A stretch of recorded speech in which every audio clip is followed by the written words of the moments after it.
So let me welcome everyone. My name is Michael Zank. I'm the director of the Elie Wiesel Center for Jewish Studies. And this is the last event that we're running this semester. Some of you were present at previous events, and I want to thank you for, am I too quiet? Can you hear me? You could raise the volume a little bit, maybe. Okay, I will speak up as much as I can. I think it's the noise filter of Zoom that is filtering out my voice along with the sawing of the concrete.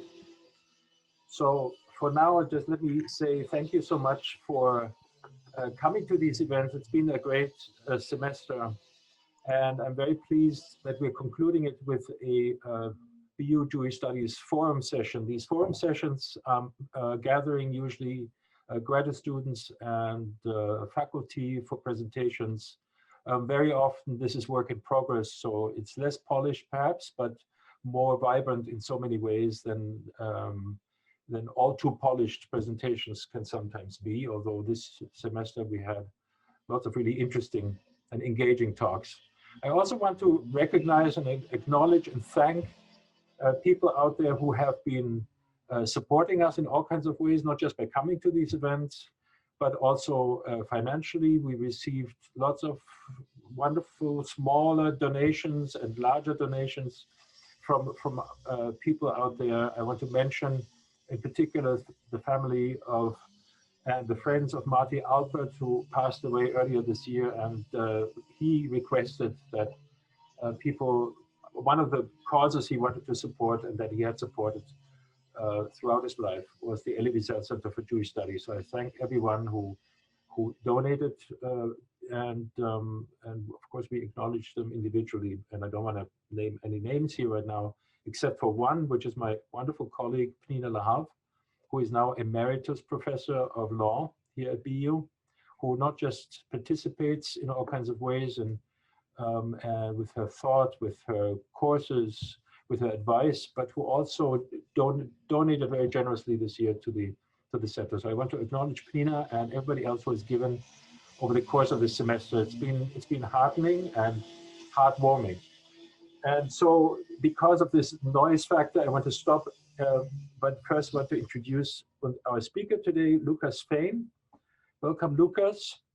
Lucas is a visiting scholar at the Elie Wiesel Center for Jewish Studies. He holds a PhD in philosophy and psychoanalysis from the University Professors Program of Blessed Memory here at Boston University, where he worked with Professor Jeffrey Millman in Romance Studies and Stanley Rosen in philosophy. We're also sending our regards to Professor Millman, who could not be here today. Before arriving at the Wiesel Center, Lucas taught philosophy and social thought at Harvard University, University of California, Santa Cruz, and Suffolk University. He's the author of the forthcoming book, Primal Philosophy, Rousseau with Laplanche, published by Rowman and Littlefield. So look out for this book. So I hand it over to Lucas. I will mute myself. The program should run for about an hour plus maybe up to 15 minutes. So I want to conclude at 3:15. But there will be time for Q&A and for conversations. So Lucas, thank you for joining us today and as the final event of the semester. Thank you so much, Michael. It's really my honor and my pleasure to be here with you today. I wish that we could be in the Wiesel Center in the library together in person, but we would not have this opportunity to have so many people attending, and I'm very thankful for that. It's very good to see so many familiar faces and new faces, so welcome. I hope this presentation is enlightening for you. I want to begin with some brief remarks to explain why I'm currently working on Levinas, and then I will present some of the text that I've been working on. As Michael told you, I'm the author of a forthcoming book called Primal Philosophy, Rousseau with Laplanche. This book has many aims. Primarily, it intervenes in a series of contemporary debates about the end of philosophy, the so-called death of philosophy. Basically, after the epoch of the end of metaphysics and the attendant disasters of the 20th century political violence, and these two are correlated, the book initiates a renewed inquiry into the responsibility of the philosopher and its rootedness in the possibility of philosophy itself. And in the book, I understand philosophy literally as the love of wisdom. And I show how love takes wisdom as an object through a process of seduction, which is informed by the psychoanalytic theory of Jean Laplanche. I think if I say more about this, then we won't have time for Levinas. So what I'd like to do is just briefly state why I'm interested in Levinas. The reason is not only because he confronts the moral crisis of Heideggerian ontology with the doctrine of ethics as first philosophy, but also because he thinks the primacy of the other for the ethical relation, and I'm going to say more about that in this talk. The primacy of the other is also a key element in my account of the possibility of philosophy. So my basic interest in Levinas begins with an effort to explain my differences, which I believe are substantial, although there is really, I think, a lot of overlap, I suppose one could say, between what I've been trying to accomplish and what Levinas was doing. So in a certain sense, the work that I'm doing is a kind of due diligence on the research that I've already been immersed in. So with respect to my talk today, Levinas was deeply and personally concerned with the rise of European barbarism in the form of National Socialism in the 1930s. And as you know, my topic today is Emmanuel Levinas and the escape from barbarism. Today, like many of you, I am concerned with the rise of barbarism in our politics and in our society. Right? We today, have in excess of 283,000 COVID deaths in the United States, which is deeply troubling. We have issues of racial injustice and police brutality. We have increasing awareness of the Black Lives Matter movement, and and this follows in the wake of the murders of George Floyd and Breonna Taylor and so many Black Americans and people of color. We are witnessing the global rise of right-wing neo-fascist political movements. We also have the expanding problem of disinformation campaigns and conspiracy theories, like the ones being perpetrated by QAnon. We're also living in an age when social media and big data are generating new forms of social domination by transforming us into subjects of algorithmic exploitation and surveillance. So I've been thinking about, these problems in connection with Levinas and his thought on the escape from barbarism. So I think that's probably a good place for us to begin. So excuse me, I need to occasionally lubricate my voice. There is also a handout which I believe everyone who registered would have received via email. So if you don't have that and you would like to have it, you can check your email. It's also, I think, available through the chat if our organizers sent that through the chat. The handout simply has some of the quotes that I'm going to be, working with in this material, and whereas I'm parsing some of these quoted passages. You can see the quoted passages mainly in full in that handout, and it should be relatively easy to follow, given the titles under which the passages are located. I'm not going to sort of cite out, when call out when I'm citing a particular passage, but it should be easy enough if this is of interest to you.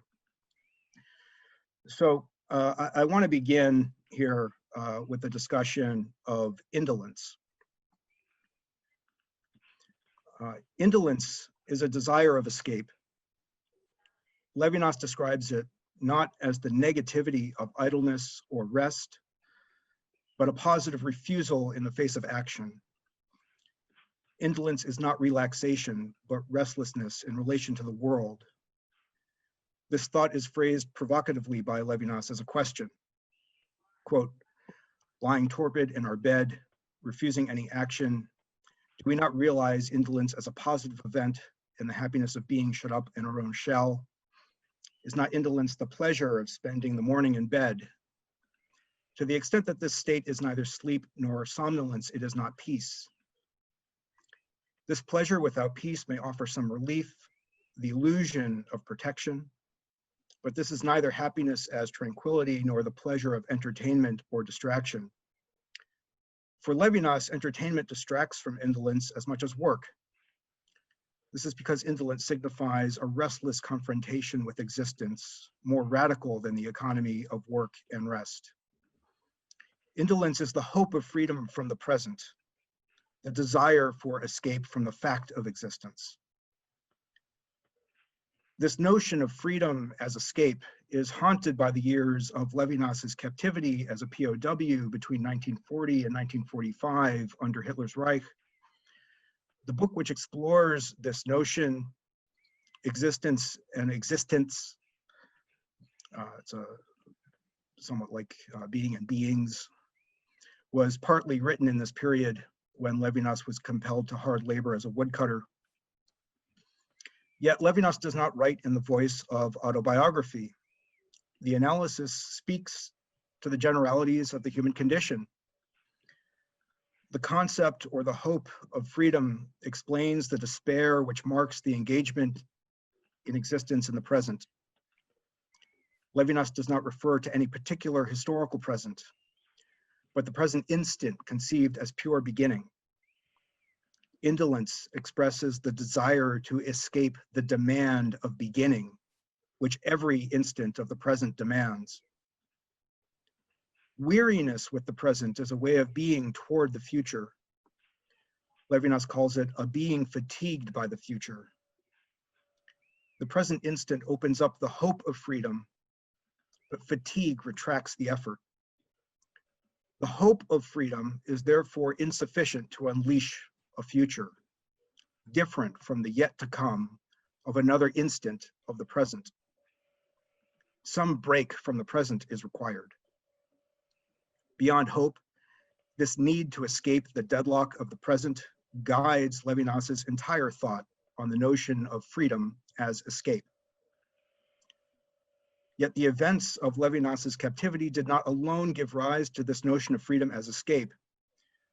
5 years before his capture, the essay on escape appeared in 1935.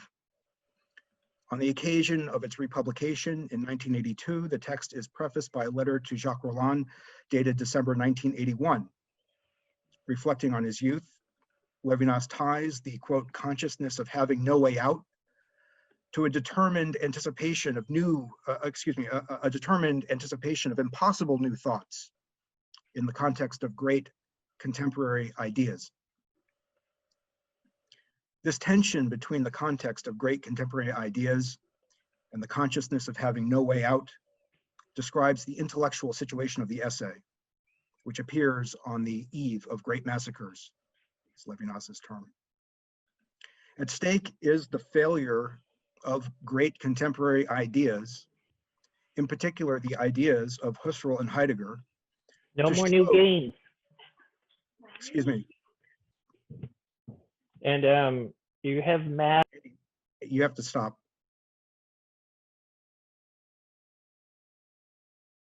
Can we mute? Has been muted. Okay, thank you. That's a friend of mine, but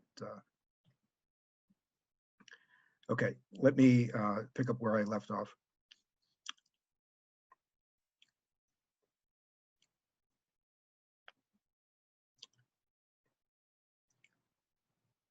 I'm sorry, I lost my place.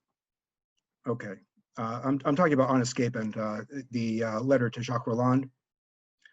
So, as I was saying, Husserl and Heidegger are sort of insufficient for Levinas in this time to think about the confrontation with barbarism. This is what I'm on.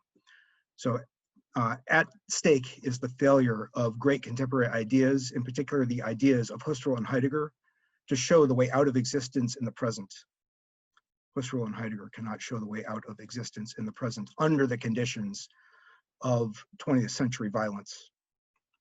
Thus, what Levinas calls the, quote, existence attached to being, in Heideggerian terms, the Dasein that cares only for itself, the being there that cares only for being there, has forgotten the, quote, problem of its own justification.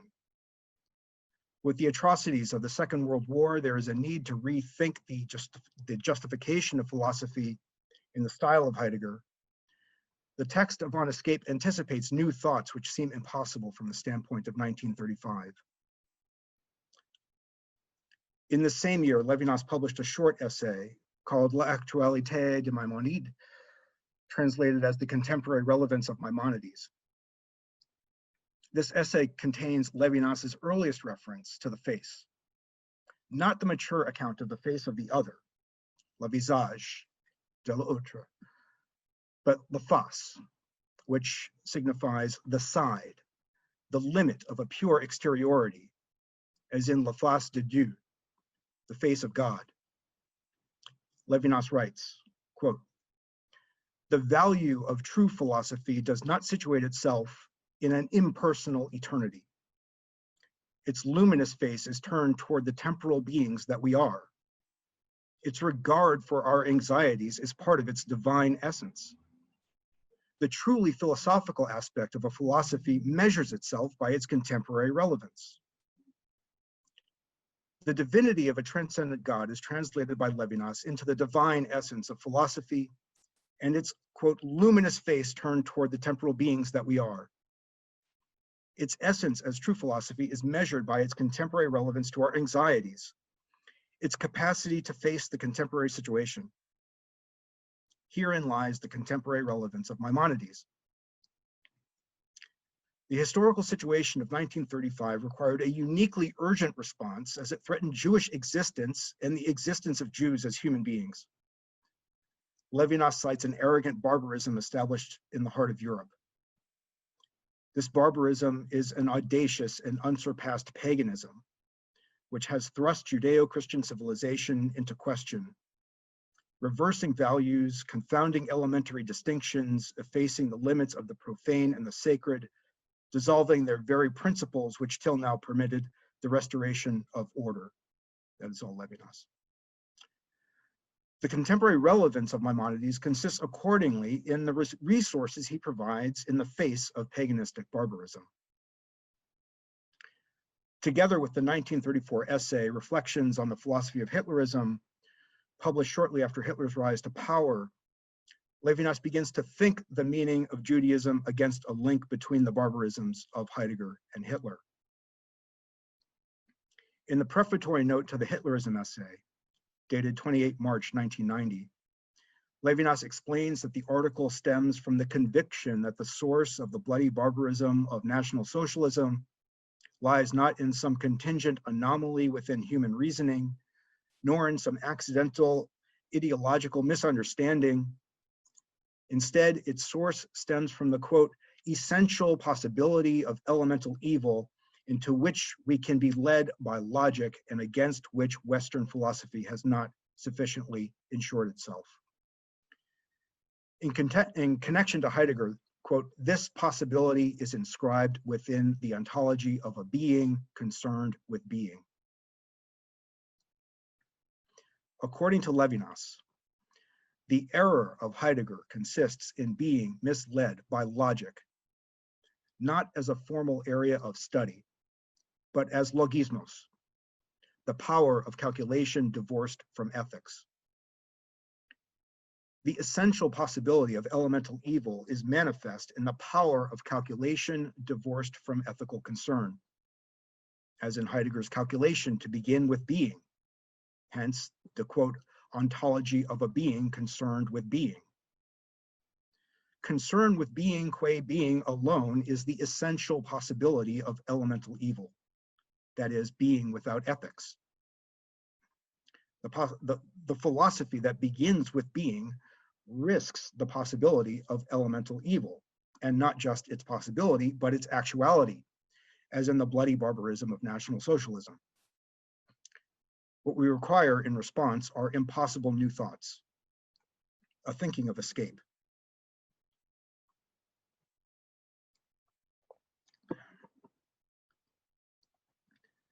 The essays on Hitlerism and Maimonides are aligned in their concern to think the possibility of escape through Judaism. In the Hitlerism essay, Judaism is described as bearing the, quote, magnificent message of true freedom, the true beginning, which requires a true present. This true freedom is found in a radical powerlessness, a quote, radical powerlessness, to redeem what is irreparable, and the consequent demand of repentance, understood as the pardon that redeems. This pardon requires finding something in the present which can modify or efface the past. These are Levinas's notions. Repentance, so understood, is a recuperation of the pure beginning and the opening of something new through a modification or effacement of the past. In the words of Levinas, time loses its very irreversibility. Repentance unlocks the arrow of time as a predetermined destiny. It opens up the possibility of the new, the, quote, true freedom of a, quote, true present. This true freedom is also opposed to the political freedoms of modern liberalism and their profound failure in the face of European barbarism. The freedoms of modern liberalism consist in rights and their protections. Because rights govern actions undertaken in the physical world, they do not retain the fundamental capacity of the human soul to actualize, quote, the concrete and positive power to become detached and abstract. This power of detachment and abstraction is not an abstract state, as in the cogito sum, the separation of mind from body according to the method of Cartesian rationalism. Nor does it signify the sovereign power of reason. That's Levinas's notion again. Rather, it expresses the, quote, power given to the soul to free itself from what has been. The power given to the soul to free itself from what has been. Whereas liberalism is a way of being trapped in abstract norms and standards codified by history, true freedom is the power of escape from history itself. That is the temporal dimension of human historicity. In the text of Existence and Existence, the analysis of indolence describes the enervation of this power by a positive refusal of the present and the temporal demand of beginning. Indolence is accordingly a way of being riveted to a present entrenched in what has been. To think in level terms with barbarism, we require a true beginning, a true present. We require a philosophy of escape, a way to free ourselves from being riveted to a present destined to repeat what has been. Today, the formal freedoms secured by modern liberalism are giving way to a neoliberal system of domination. In the analysis of Byung-Chul Han, so a Korean-born philosopher working in Germany, quote, neoliberalism represents a highly efficient, indeed an intelligent system of exploiting freedom. Everything that belongs to practices and expressive forms of liberty, emotion, play, and communication comes to be exploited. This neoliberal order is dangerous, not because it dominates us from the outside, but because it exploits the understanding of ourselves as, quote, free of external and alien limitations. Because we regard ourselves as autonomous actors, free to make ourselves, a new form of domination has emerged, which operates in ways less visible, more interior than the disciplinary society of Michel Foucault and its canons of control through medical, penal, economic, and cultural knowledge.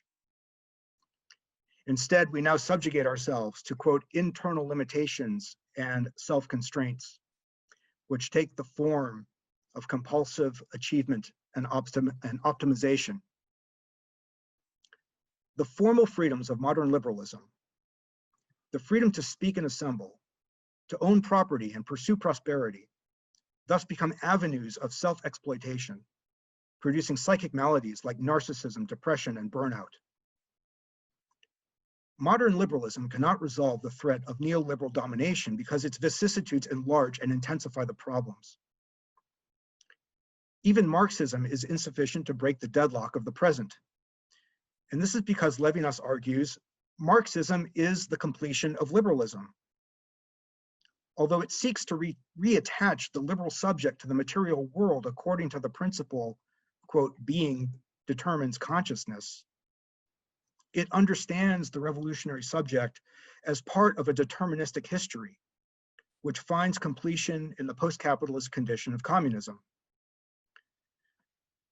This does not represent an escape from the drama of liberalism, and for Levinas, history is drama, but rather the completion of the modern subject who becomes free to make the world according to the fantasies of liberalism. As Marx so alluringly put it, quote, to do one thing today and another tomorrow, to hunt in the morning, to fish in the afternoon, rear cattle in the evening, criticize after dinner, just as I have in mind without ever becoming hunter, fisherman, shepherd, or critic. Very famous quote from the German ideology. Is this not the invitation to the world of neoliberal domination, where the dreams of liberalism turn into forms of self-exploitation, a nightmare of our own design? In an age when information is a commodity and likes function according to the logic of capital, the promise of post-capitalist liberation is undermined by an economic system which pits each against all in a competition for maximum enjoyment, leading to the total commercialization of life. As we become enraptured by our achievements and the attendant feelings of freedom, our lives swing violently between enjoyment and burnout, and both are mutually exclusive to revolution. In response, we require a new thinking of freedom. My thesis is that Levinas's thought on the relevance of Maimonides to the intellectual and political situation of 1935 can open up a way to think the contemporary relevance of Levinas to our own time and place. If freedom is in crisis today, it is because we lack a true philosophy of escape. The contemporary relevance of Levinas consists accordingly in his thinking of freedom as escape, that is, a freedom more vital to human life than the formal freedoms of modern liberalism. In relation to Levinas's thought on indolence, there is no talk of liberalism in Existence and Existence.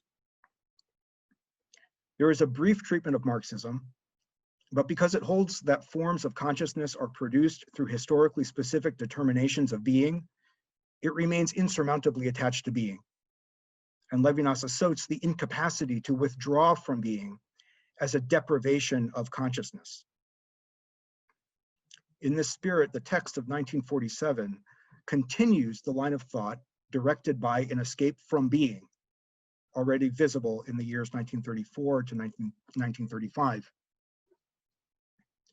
In the 1935 essay on Maimonides, Judaism signifies the antidote to paganism, defined by Levinas as, quote, a radical incapacity to break out of the world. A radical incapacity to break out of the world. He puts that in italics. The pagan god of Aristotle, the unmoved mover, is the governor of eternal motion without creation or destruction. Without beginning or end, this motion is regarded as perfectly circular. Likewise, because creation is impossible, the pagan world is eternally closed in on itself. This principle of paganistic closure identifies both the exclusionary politics of National Socialism and the thought of Heidegger, who developed the text of Being and Time through a phenomenological reading of Aristotle. According to Levinas, the existential analysis of Dasein, the world of authentic and inauthentic being, is entirely paganistic. This is equally true in theory as it is in practice. For authentic Dasein, temporal thrownness into the future reveals the circular sameness of yet another instant of the present, the sense of being locked within a temporal structure without exit. We might say no exit until death. For Heidegger, authentic life is being toward death. True escape is an exit without death.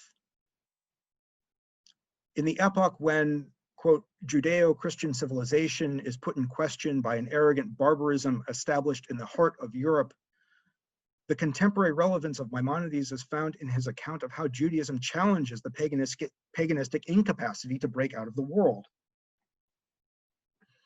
At stake is not the synthesis of Aristotle and Judaism, which orients standard receptions of Maimonides, but rather the challenge Judaism brings to Aristotle. Levinas writes, quote, "The solution proposed by Maimonides is perhaps the essence of his work. It consists in distinguishing between the universe that is already created, submitting it to the irrefutable logic of Aristotle, and the very creation of that universe which eludes him. Beyond the laws regulating things inside the world, Judaism considers, quote, the principles of thought relating to the conditions of the world, that is the power of world creation exterior to the world." In doing so, Levinas notes, like Hermann Cohen before him, that Maimonides glimpsed what we now call the critique of pure reason. In the context of 1935, however, the definitive victory of Judaism over paganism is revealed by Maimonides as, quote, this distinction between the thought that thinks the world and the thought that surpasses it. This claim is summarized by the expression, God is exterior to the world. That is Levinas's line. The victory of Judaism consists in its capacity to think beyond the world, without applying notions borrowed from this world to an alterity absolutely other.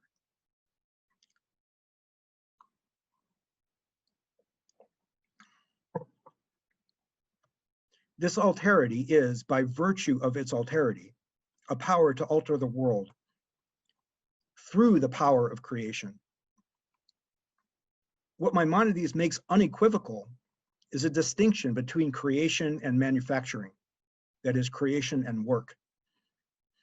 Work involves the routine application of form to matter. Creation is a power independent of form and matter, and therefore irreducible to the metaphysics of work. The thought of God, which signifies the absolutely other, is likewise necessary to think a different world. In Levinas's words, quote, let us be liberated from our intellectual habit, imprisoned in a world already made, and we shall understand creation. The Judaism of Maimonides is a thinking of escape from the pagan incapacity to break out of the world already made. The contemporary relevance of Maimonides resides accordingly in the challenge he poses to European barbarism to escape the pagan morality that takes root in the, quote, terrestrial incapacity to surpass the limits of the world. In effect, paganism leads to indolence. The paganistic incapacity to break out of the world leads to a restless relation with the world and a desire for escape so depleted by fatigue that it cannot commence a true beginning. This is why the bloody barbarism at the heart of Europe cannot be reworked according to a more perfect paganism. Instead, it requires to be surpassed. To surpass the paganistic barbarisms of Hitler and Heidegger, it is necessary to confront elemental evil. Levinas says of Hitlerism that it is, quote, more than a contagion or a madness. It is an awakening of elementary feelings. Herein lies its danger. Quote, for these elementary feelings harbor a philosophy. They express a soul's principal attitude toward the whole of reality and its own destiny. They predetermine or prefigure the meaning of the adventure that the soul will face in the world. The elementary feelings identified by Levinas are ultimately feelings for the elemental. Whereas the problem with liberalism consists in how it detaches mind from body, ideas from material reality, leading to the alienation of freedom from being, the philosophy of Hitlerism and the fundamental ontology of Heidegger promise a return to facticity and what is elemental: the people, their heritage, and a community that shares in being. So das Volk, Erbe, Gemeinschaft, Miteinander sein. This attraction of the elemental then serves to predetermine or prefigure the destiny of the soul. Under such conditions, the soul is destined to paganistic and exclusionary forms of closure. This is why in the concluding paragraphs of On Escape, Levinas remarks, quote, "Every civilization that accepts being, with the tragic despair it contains and the crimes it justifies, merits the name barbarian." In the text of Existence and Existence, indolence then takes hold as the psychic malady of paganistic barbarism, the desire of escape and the incapacity to break out of the present situation. In Levinas's mature work, this account of paganistic closure develops into a critique of totality and the category of the same. The antidote to elemental evil is contained in the doctrine of transcendence, accomplished through the epiphany of the face-to-face relation, which reveals the absolute alterity of the other and the idea of the infinite, which breaks the closed totality of being, the topography of the same. This revelation of the otherness of the other, the infinitude of non-identity, is the source of ethics, which demands responsibility for the other. The escape from barbarism is thus accomplished through the ethics of responsibility. The face of the other invokes the demand of a response to its expression of absolute alterity, that is, an infinitude which defies all attempts at mastery or possession. According to Levinas, quote, "The relation of the face is straightway ethical. The face is what one cannot kill, or at least it is that whose meaning consists in saying, 'Thou shalt not kill.' Because the face signifies the demand of a response, it requires taking responsibility for precisely that which is not me or mine, but absolutely other. Moreover, because the face-to-face relation calls me into question, ethics is first philosophy. In effect, the face of the other signifies the initial question of being, not the question of being qua being in the tradition of Aristotle, but the question of the right to be. What might be called the first philosophy of Judaism is thus anterior to and corrective of the first philosophy of Aristotle and its transmutation as Heideggerian fundamental ontology. With so much emphasis on the face, it is remarkable that the early essay on Maimonides invokes the, quote, luminous face of philosophy to inspire an escape from the totalitarian world prefigured by elemental evil. The essay does not expand on this notion of the face or its connection to philosophy, nor does Levinas employ the term la face, la visage, in the essay On Escape. Insofar as paganism leads to indolence, it is also notable that Existence and Existence does not address itself explicitly to either paganism or European barbarism. Yet the notion of the face is instrumental to Levinas's response to Hitler and Heidegger. It is commonly suggested that Levinas owes the concept of the face to Franz Rosenzweig, who interpreted the divine face as the star of redemption. The book which carries this title was published by Rosenzweig in 1921, so chronology is not an issue. The preface of Totality and Infinity, published in 1961, also indicates that the influence of Rosenzweig, in particular his opposition to the idea of totality, is, quote, too often present in this book to be cited. Levinas does not credit Rosenzweig for inspiring his mature ethics of the face, nor does Rosenzweig attribute any express influence of Maimonides to his six-pointed account of the Star of Redemption, the interrelation of God, humanity, and world creation with and the world with creation, revelation, and redemption. In fact, Maimonides is mentioned only 3 times by name in a text of 532 pages in the original German edition. For that matter, Maimonides features mainly in the Star as a thinker of creation. And while Levinas regarded the thought of creation as the essence of Maimonides' work, this was not an uncommon sentiment. And the essay of 1935 bears no reference to Rosenzweig. I would say, as in addition to this, there are also no citations to Maimonides in either Totality and Infinity or Otherwise Than Being, which are Levinas's 2 most important works, representative of his mature thought. Among the controversies that surround the reading of Levinas, there is the question of whether Levinas's thought is Judaism masked as philosophy or philosophy masked as Judaism. To say that Levinas's thought is Judaism masked as philosophy is to undermine its claim to free and rational inquiry. The origin of ethics in the revelation of the other is theology and dogmatism in philosophic terms. On the other hand, to say that Levinas's thought is philosophy masked as Judaism is to suggest that Levinas superimposes Judaism on the methods and ideas of phenomenology. In this case, there is nothing intrinsically Jewish about Levinas's thought. In a recent book, this is from 2010, Michael Feigenblatt accepts the premise of neither of these arguments. Instead, he argues that Levinas's thought is a, quote, philosophy of Judaism. According to this view, Levinas participates in the interpretive tradition of rabbinic midrash, which seeks the philosophic core of Jewish teaching. Thus, quoting Feigenblatt, the religious dimension of Levinas's thought, understood as midrash rather than prophecy or revelation, becomes the solution rather than the outstanding problem of his philosophy. A philosophy of Judaism is therefore possible because the objects of philosophy and Judaism are the same.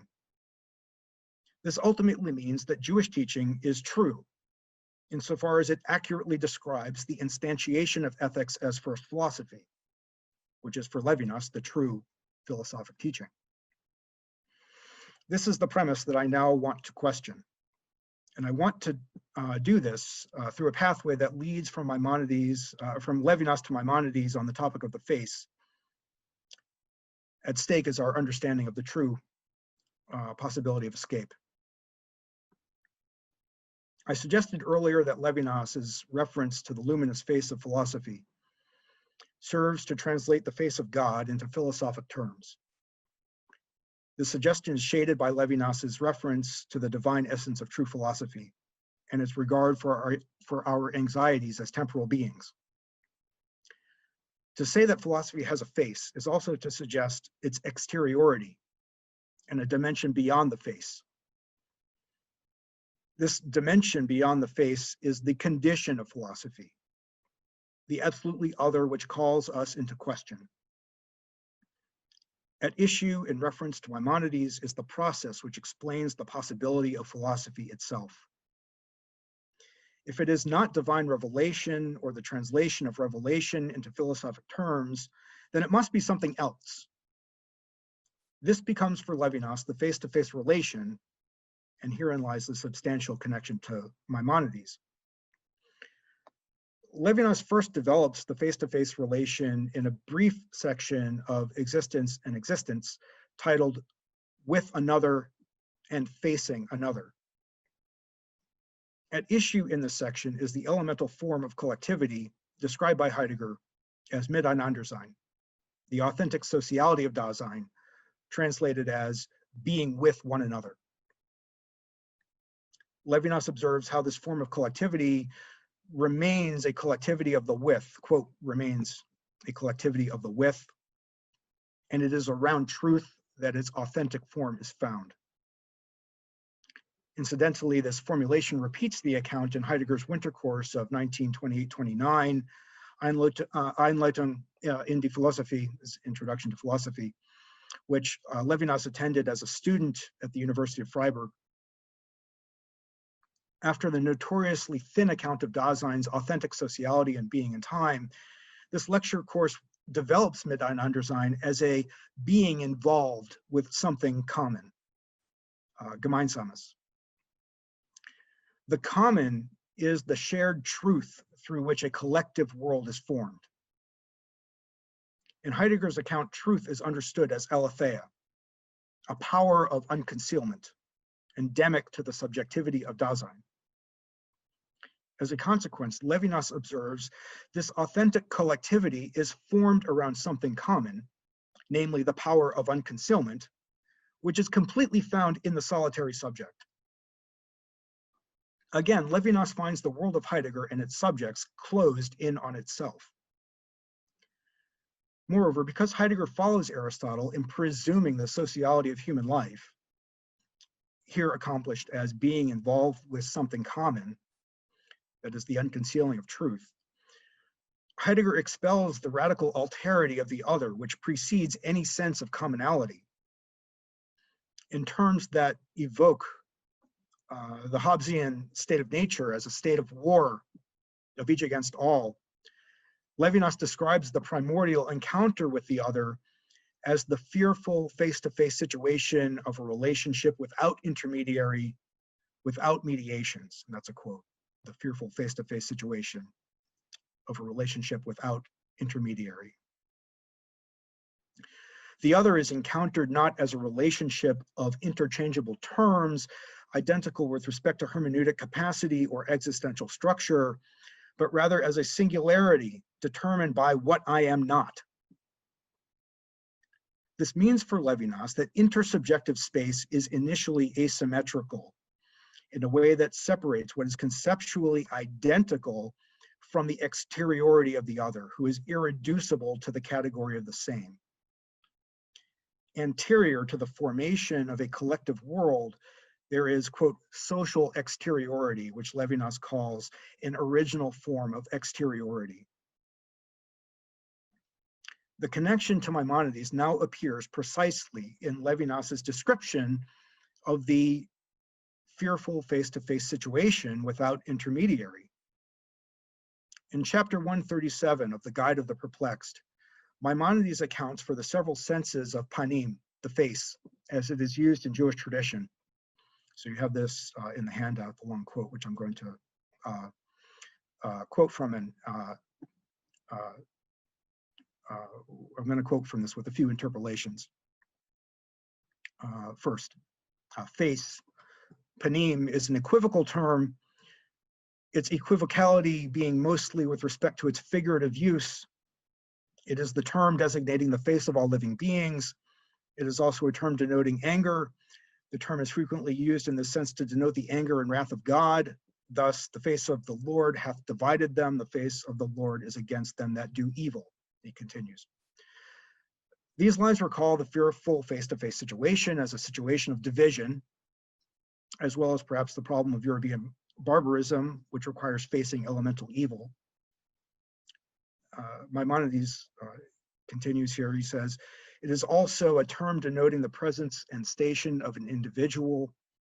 In this sense, it is said, and the Lord spoke unto Moses face to face, which means as a presence to another presence without an intermediary.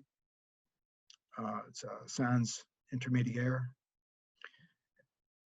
As it's, and these, in the French, these, the terms are identical in the French translation of Maimonides and in the original French of Levinas.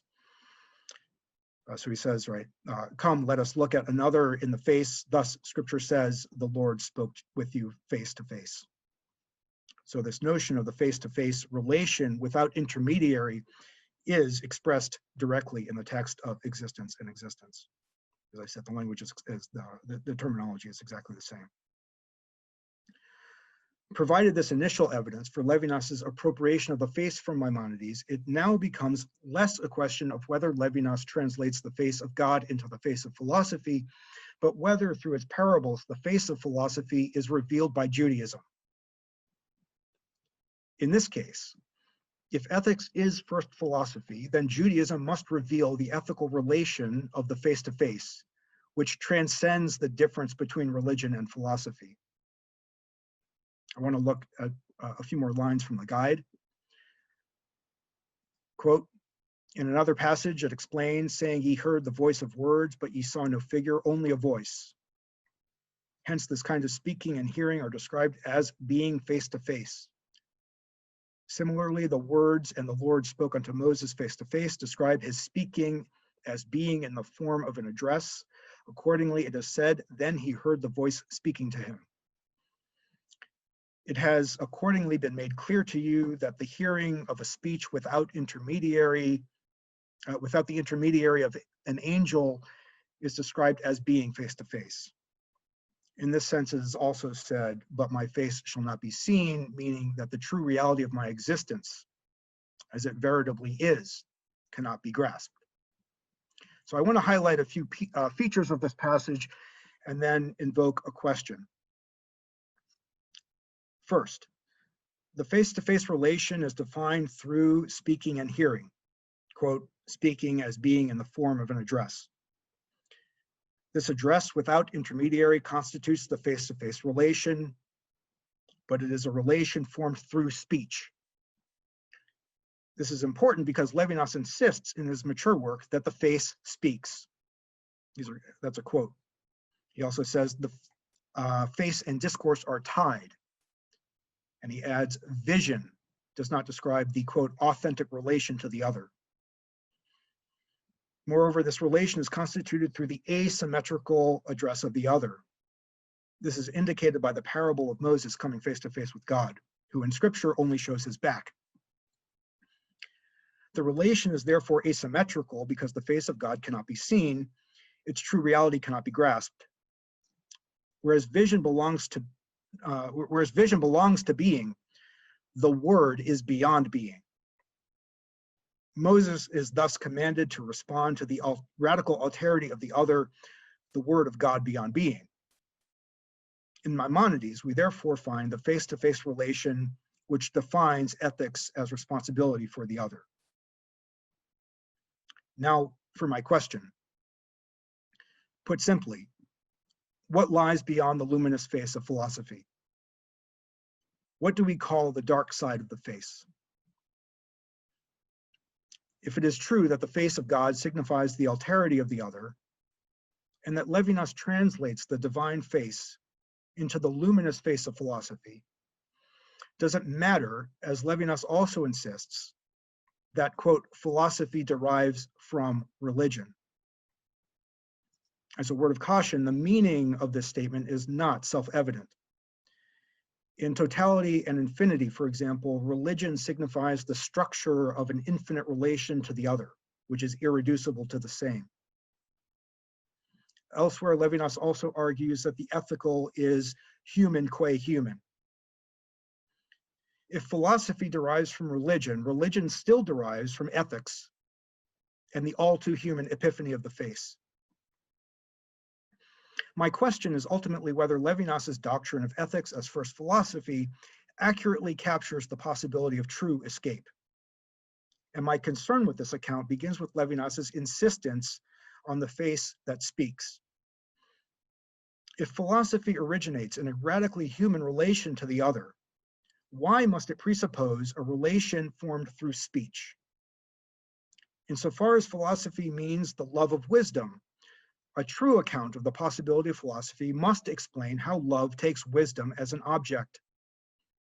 It must therefore account for the genesis of love, and the experience of love in the adult-infant relation is anterior to the comprehension of speech, at least from the standpoint of the infant. To understand the possibility of true escape, we must consider the process of erotogenesis beginning in the child, or beginning with the child.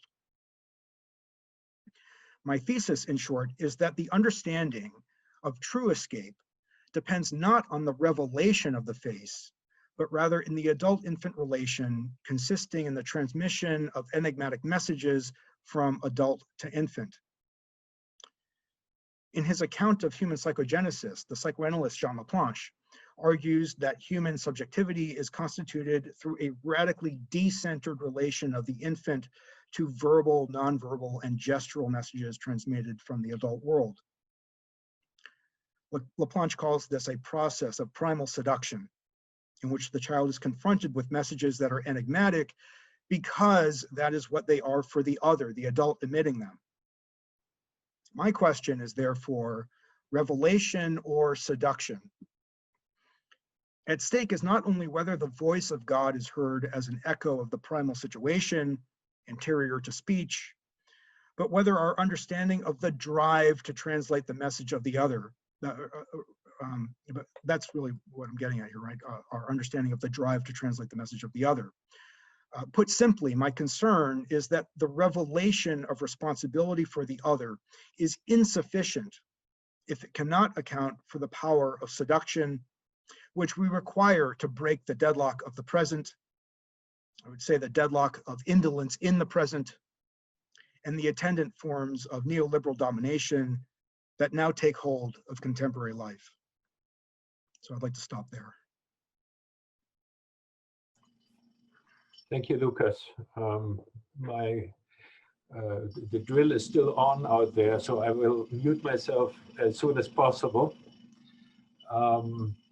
This was very rich and beautifully presented, Lucas. I really appreciate also that expositions of Levinas are never simple or easy, but this was certainly for me the most illuminating exposition of Levinas that I've ever heard. And I've heard very good ones. We had Miriam Bienenstock here at BU, who gave three wonderful talks on Levinas. But and I see Alan Spade, who was co-sponsor of that event. But this was truly fascinating. But I don't want to carry on. I want to give other people a chance. And all you have to do is raise your hand and I will recognize you. So much, Michael.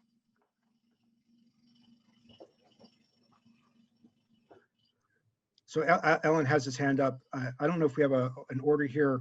Also, just make a mention, right, using Zoom, because we have two screens here and I can't see everyone. If you can raise your digital hand using the bar at the bottom, that would probably also help. That's right. So use the Zoom function, and then we also automatically have an order. But I will recognize Alan Spade. Yes, thank you. Thanks, Lucas. I enjoyed that very much, and thanks also to you, Michael, for hosting this. I wanted to ask you about that's a fascinating passage about the luminous face of philosophy, and I was drawn to a number of things in it. And one of the things I wanted to ask you to talk a bit more about, if you would, is something that might have a connection to the notion of voice also, and that is the insistence in that passage that about Aristotle's irrefutable logic, right, and how Maimonides is relating to it. I wonder if you could, again, with your sense of the relation of philosophy and religion here, I wonder if you could say a bit about what your reading of the Maimonides-Aristotle relationship is, and I guess the further question I have is just how to understand a term like paganism, and in particular non-barbarous paganism. But what's going on with what is Levinas's stance toward the irrefutable logic of Aristotle? Yeah, you're sort of making me want to sort of get the text out here so I can actually sort of see how he uses the word irrefutable.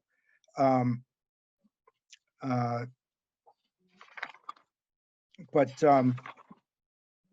rather than just sort of like hunting for this, because I've got all text everywhere. Let me maybe bracket the irrefutable part of the question. My intuition is that I see where it is. Okay, so the solution proposed by Maimonides is perhaps the essence of his work. It consists in distinguishing between the universe, submitting it to the irrefutable logic. So I take that to be sort of a kind of a grace on the part of Levinas. I'm not sure if the irrefutable logic of Aristotle is We're not on the picture. well, that. I mean, like that is an interesting question, right? Because we get Aristotle as the founder of formal logic, so that is still, I think, a part of the pagan world for Levinas, right? I mean, that would be the direction that I would go in, and that's really what's at stake in this contrast between Judaism and paganism for Levinas, right? Maimonides is explaining Judaism as communicating a power of creation which is exterior to the world. So this so-called irrefutable logic of Aristotle would be the logic, and in this essay, Levinas refers to the laws of the world. We don't want These would be the various natural laws that govern physical motion, etc. And so the problem is that the pagan world is closed in this world of being, right? And of course, in Aristotle and in Aristotelian thought, we get, right, the cosmologist Ptolemy, right, who builds this perfectly sort of complex but circular cosmology, right, where we have, right, spheres upon spheres of moving in perfectly circular motion, and we require Copernicus to break that. So that would be, for me, where the sort of compatibility of Copernicus and Judaism becomes interesting, in particular with reference to Laplanche, for whom Copernicus is very important in contrast to Ptolemy. But to your question, right, it's precisely the idea of the exterior, and there's the thought that's being pursued here is the thought of creation ex nihilo. Right, as what is beyond this world.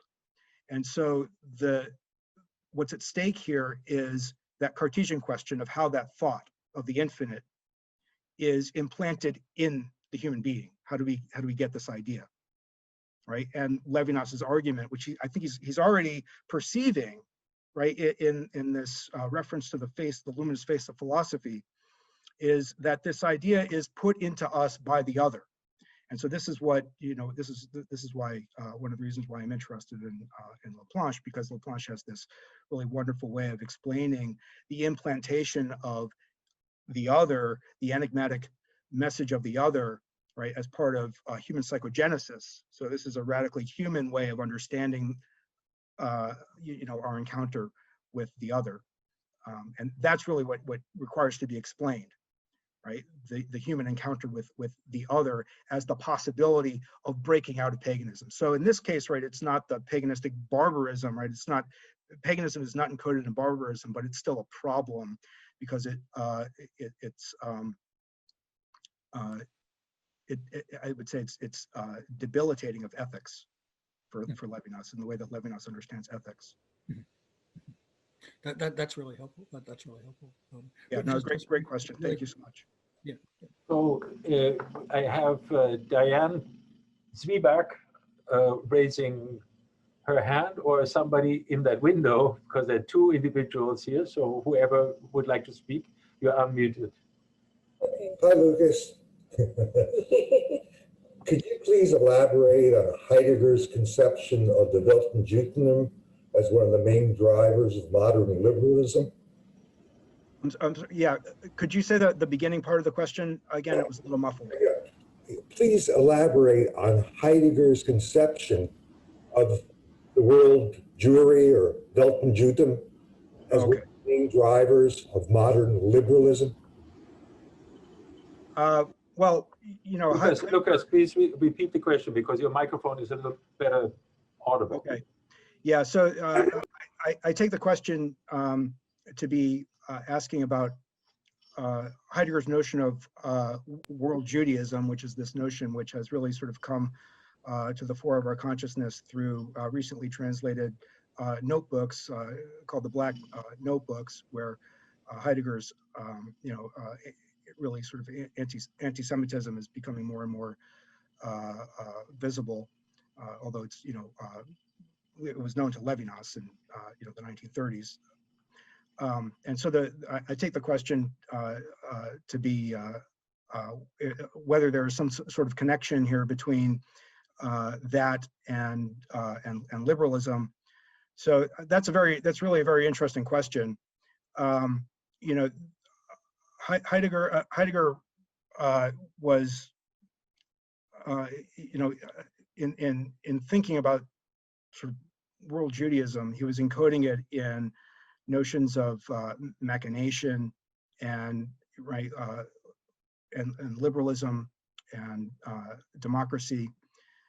And what we have is sort of the context of you know, Germany in the 1930s, the fall of the Weimar Republic, due to various you know, economic and social reasons. So you know, Levinas is, I think, sympathetic, and he was certainly, you know, enamored by Heidegger, and he remained a student of Heidegger, and he regarded Heidegger's Being and Time as one of the greatest works of philosophy ever written. But he will say that after Being and Time, you know, he was less and less interested with Heidegger's writing, in fact. And whether that's true or not, it's what he has said. So Levinas picks up on the desire that Heidegger and Hitler are sort of tapping into, which is a desire for facticity, because what they find in liberalism are forms of alienation where the ideas are separate from the way that we actually live. You know, we see these contradictions in liberalism everywhere. We see them today in our own society, where we have all kinds of you know, protections, formal protections of our freedom, but we see how these protections of our freedoms are sort of protected unevenly and unfairly across various social groups in our society. So there's a detachment of the ideas from material reality, and this overwhelming sense of alienation is a very big problem for liberalism, and Heidegger identifies this. The philosophy of Hitlerism, if you will, identifies this, and what there is in Germany is a desire to tap into this notion of the elemental, right? And that is the people, right? That is some notion of the land, a notion of collectivity, of being rooted, right? And that takes also the form of being rooted in blood, right? Sharing blood, so Blut und Boden. And so Levinas also sees that that's a problem, right? So Levinas is going farther than Heidegger. You know, Judaism is used by Heidegger sort of, there is a pernicious, deeply anti-Semitic sort of end to this, but there is also just sort of an alignment of Judaism with liberalism and cosmopolitanism, which was felt to be deeply alienating and problematic. And so what Levinas is he's in effect accepting the critique of Heidegger, but pushing it forward. I mean, he is like rejecting, in a way, liberalism. He's rejecting even Marxism, because Marxism doesn't go far enough. He wants to go farther. Thank you for the question and the answer. Other question, Evelyn. You need to unmute yourself. I will say ask to unmute, then you have to press some button. Okay. There you I'd go. like to hear more about what Levinas's philosophy is about freedom, rather than what it's not. So what does Levinas's thought of freedom consist in? Right. Yeah. Well, it's paradoxical, I think, because ultimately what he's identifying a need for escape in the 30s. And I see. you know, he says you know, in the essay on escape that there has to be this escape out of being, because being is a kind of a trap.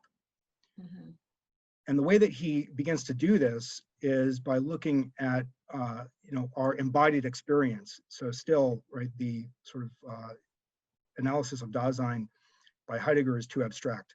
We need to have this analysis of embodied experience. And that's where this, this discussion of indolence appears. Mhm. It's a product of that.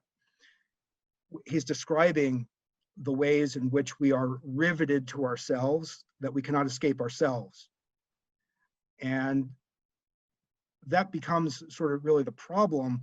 And the mode of escape is through our receptivity to the otherness of the other. Now, what happens then is once we, if you will, recognize, and that's a kind of Hegelian term, which Levinas is not particularly comfortable with, but once we recognize our responsibility for the other, then we have to take on that responsibility. So there's the paradoxical sort of element appears, at least to me, when we reach out and discover what is beyond being, we are immediately captivated by a responsibility for the alterity of the other, which puts us into question, right? The address of the other puts us into question. And we have to say, what is this other, right? And that demands a response. So whether, Levinas, is thinking, some kind of freedom in a Hobbesian sense, which would be unimpeded motion, right? Like that's still a part of the physical world. Like once you leave the intelligibility of being, right? We're in something that is beyond being. That takes a hold of us, right? So, this freedom as escape is really a freedom to become responsible.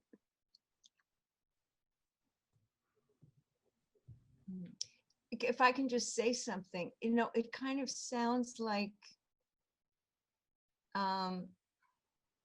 there's no such, I think, in terms of modern terms, freedom, to do what you want, to pursue, it almost sounds like freedom equals responsibility. Yes. And that So- really sounds very alien, I think, in our world. We, especially like in America, that we pride ourselves on having freedom of choice. Yes. Well, these are the components of liberalism. So,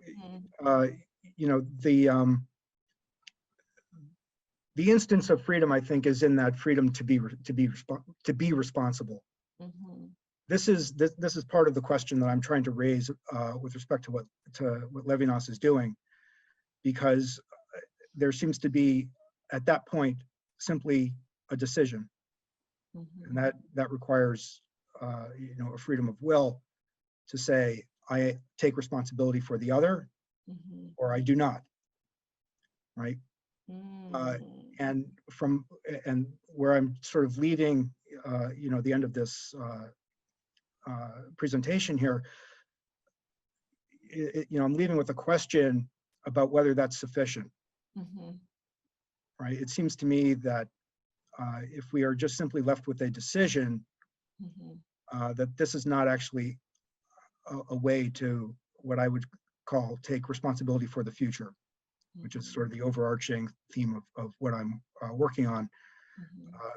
a way of trying to understand a responsibility for the future, which, just to maybe say one thing here, building on the question that you're asking, which is a very good question.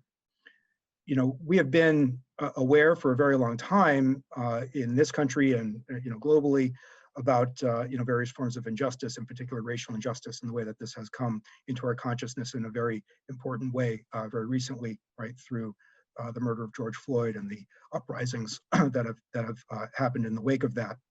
But we've known for a very long time that racism is a problem, Mhm. yet it persists as a problem. Right. So simply knowing that this is a problem is not sufficient for us to change the problem, at least in some large-scale collective way. Mhm. It seems to me that it's not just simply a matter of deciding that we need to be driven to change the problem. There has to be some understanding of how that's possible through the awakening of a drive. And so that's really the question that I'm trying to bring to Levinas, is whether this taking responsibility for the other is simply a free decision, or whether, as I would say, taking responsibility for the future requires some kind of drive, some kind of eros for the other. Now, Levinas has a detailed conversation about eros, in particular in totality and infinity. That's beyond what I can talk about here. And it is also 3:16, so we are 1 minute over our allotted planned time. But I do want to say that it's remarkable to me, when you're in the presence of a really good teacher, you feel like you want to learn more. And so Alan, maybe tell our colleagues in philosophy to have Lucas teach a course on Levinas for us. That would be really marvelous. I think this was a wonderful engagement and a great teaser. Don't you think? Yes. Would be amazing. So thank you everyone for joining us for this hour and 15 minutes, and in particular Lucas for helping us to end this semester on such a high note.